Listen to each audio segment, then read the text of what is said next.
Peggy 12.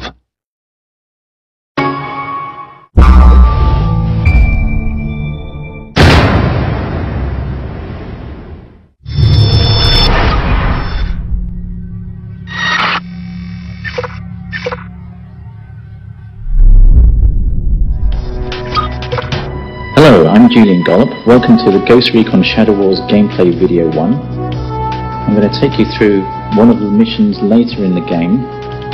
We've got two ghosts in this mission. First one is Banshee. She's a Recon class. And we've got Duke, who's a Commando class.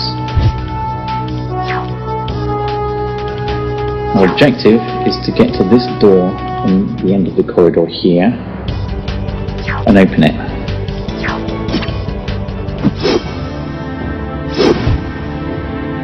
Okay, if we look around, we'll see some enemies above us, some to the left, and there's some below. Fortunately, our guys are armed with some pretty heavy weapons. It's a turn-based game, so I'm going to select Banshee here, and I'm going to move her up to attack some enemies on the left. The green squares indicate all the positions that I can actually shoot from, so I'm going to move to this position. Select attack. For a choice of two targets, this one or this one. The bar above the enemy's head indicates possible damage. Red is certain damage, and the orange part is possible damage, and the green part is what is going to be left with. So let's select attack and see what happens. Okay, he's taken 12 hit points damage, he's half dead. Banshee has finished moving, so I'm going to move over and select Duke. Again, the green squares show where I can attack from. I'm going to bring Duke up near to Banshee. Select attack. Now, if I select this target, there's a possibility that I'm going to kill him. The orange part of the bar above the enemy's head indicates possible damage, so he may stay alive. This guy I don't stand a chance of killing. The red lines indicate possible return fire. I'll show you what that means in a bit. Let's just go ahead and attack with Duke.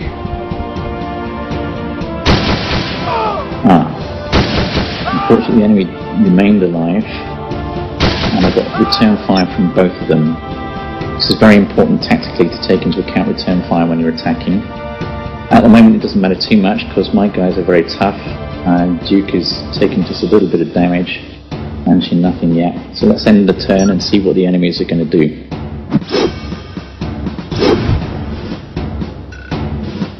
Okay, it looks like they've noticed us.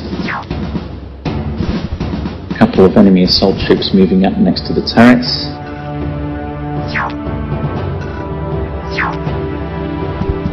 Another assault moving in close to reveal Banshee. The other one attacking Banshee.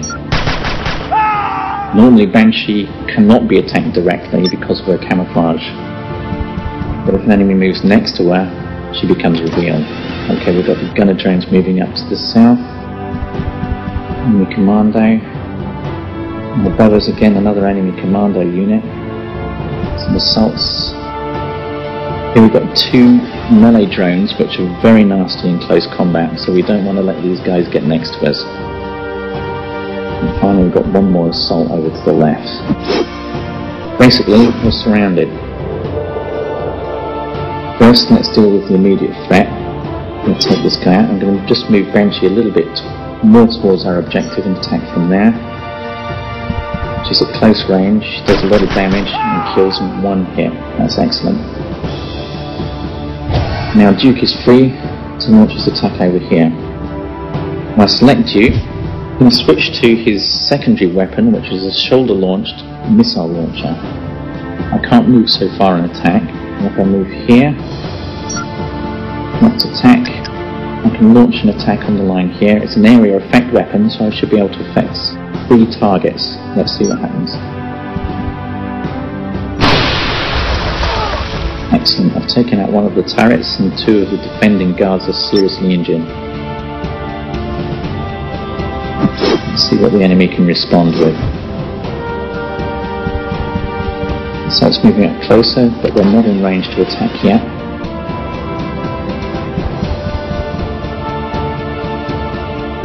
But here we've got an enemy commando unit also equipped with missiles, and he manages to get us. The enemy melee drones closing up very fast, they're quite rapid.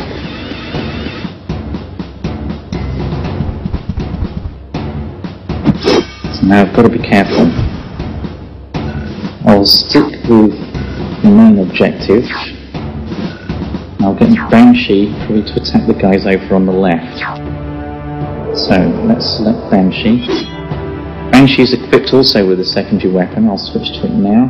This is an EMP grenade. It's very effective against enemy drones and turrets, but will also do a reasonable amount of damage to enemy soldiers. So again, if I launch in the middle here, up from this position, and see what I can do. Should be able to take most of them out. Yes, excellent, all three are gone. Now this leaves Duke to choose where to attack next. It's a big choice of targets. Now I will probably launch an attack here. So what I'll do is I'll move this way a little bit, and I'll select attack position. This means I can select any position in the red area, and I can place it here, and because of the area effect it should affect both those enemies. Let's see. Okay, excellent, they're both damaged but not killed.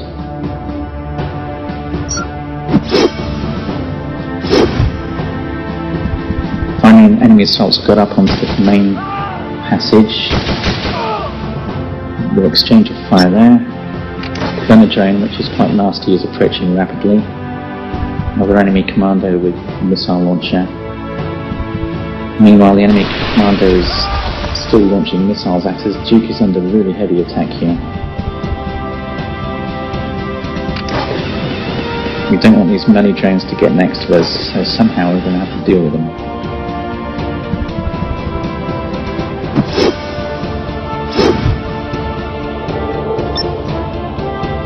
Unfortunately, Duke is now powered up.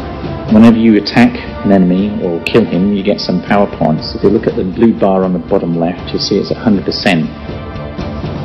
So I'm going to make good use of my power attack. Let's select Duke first. I'm going to launch the power attack into the middle of these guys here. If I move the camera a little bit, you can see they're reasonably well bunched up. And get some return fire from that position. Maybe I can move here, I won't get any return fire.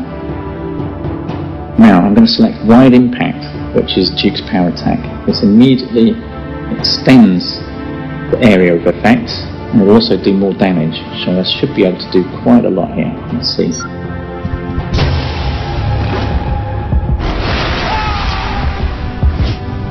I've taken out 4 enemy targets in one hit, which is absolutely excellent.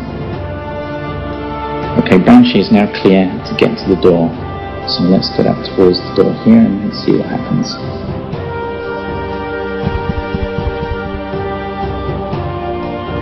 Oh dear, on the other side of the door we've got a whole load of trouble, a lot of enemy drones.